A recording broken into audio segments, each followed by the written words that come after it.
Welcome to Classic Car Cave. So, with a bit of struggle, without using the crane, which we should have done, I have an engine crane, but Amir and I lifted it on, should have put it with a crane. We'll take it off with a crane because the head and everything else will be quite heavy. So, I put it on this tube here, and we can work on it, get it all cleaned up. And there's some problems with the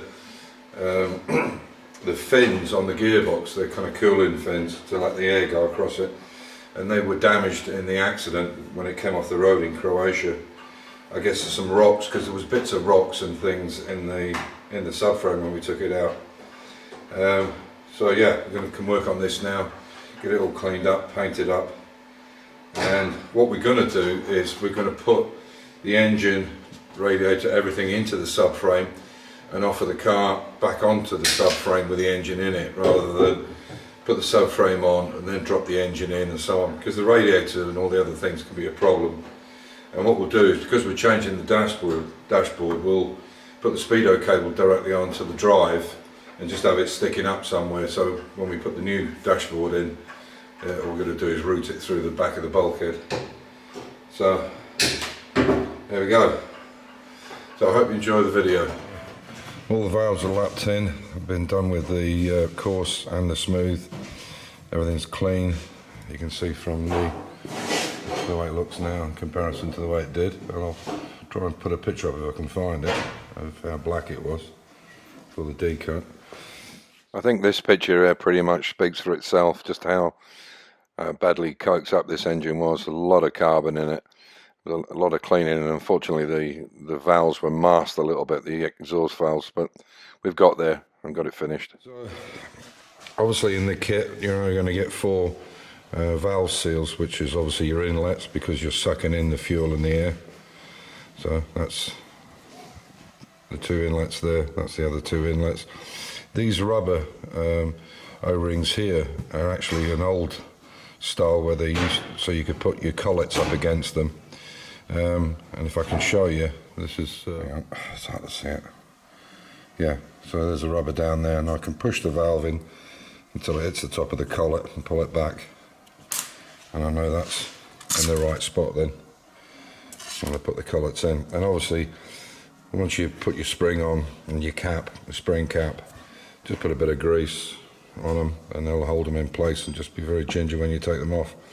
But always use a socket and a hammer afterwards to give them a knock, and just make sure those collets are completely in line and they're not going to pop out. You don't need to hit them hard, just enough to seat them correctly. So I'll crack on with this, and I'll see where we go from there. Once you've got the collets in, just put a socket over the top, just, and you can hear it.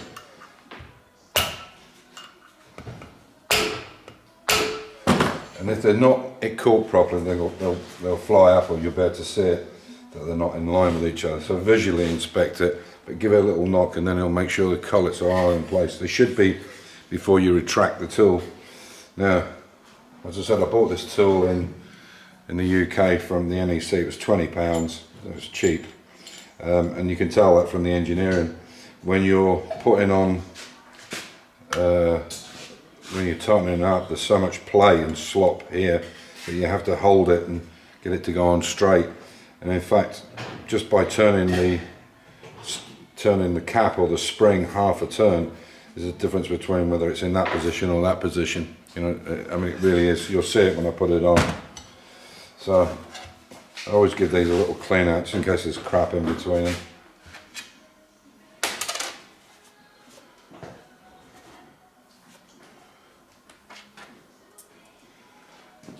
So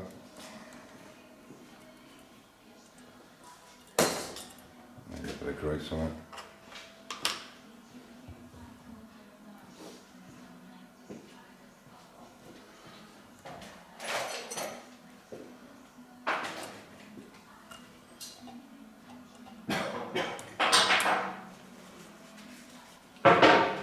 And you'll see what I mean when I put this tool on.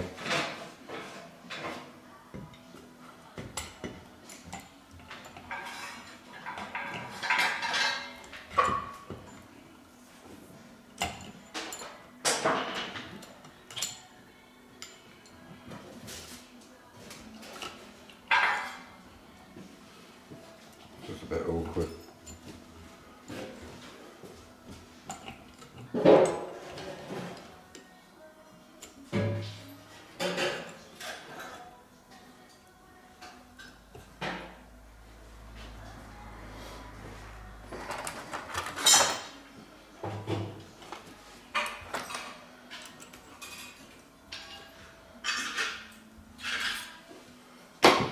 So,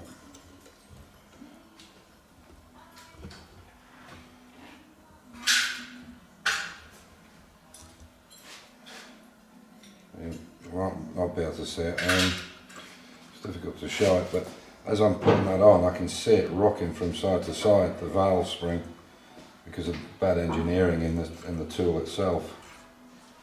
But like I said, what do you want for £20? You know, you'll be realistic with these things.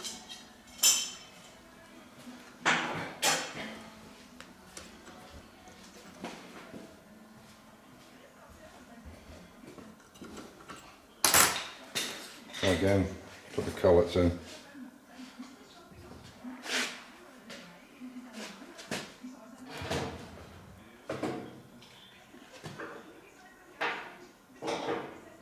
Yep.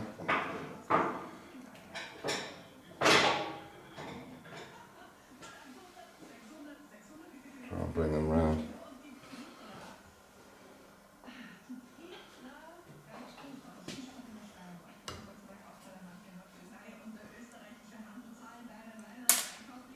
There you go. Pretty cool.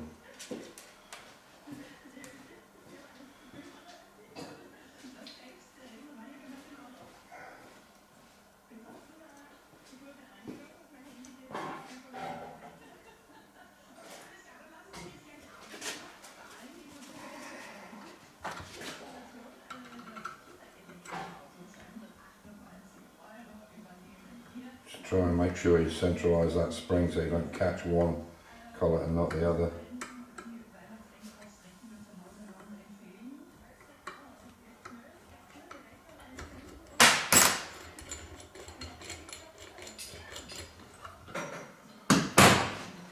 And again, visually check the collets are in and give it a little tap. You can hear it. And if they're not in, then you'll see it straight away. So that's it. I'll show you when it's put back together. So that's all the valves back in. Everything's been checked. I'll give it a whack on the end with a socket just to make sure it's seated right. It's been in there about 20 minutes now, 30 minutes. And this is really doing nothing. It's just showing the difference between when I started with it to find out where the leaky valve was. Well, we knew where it was.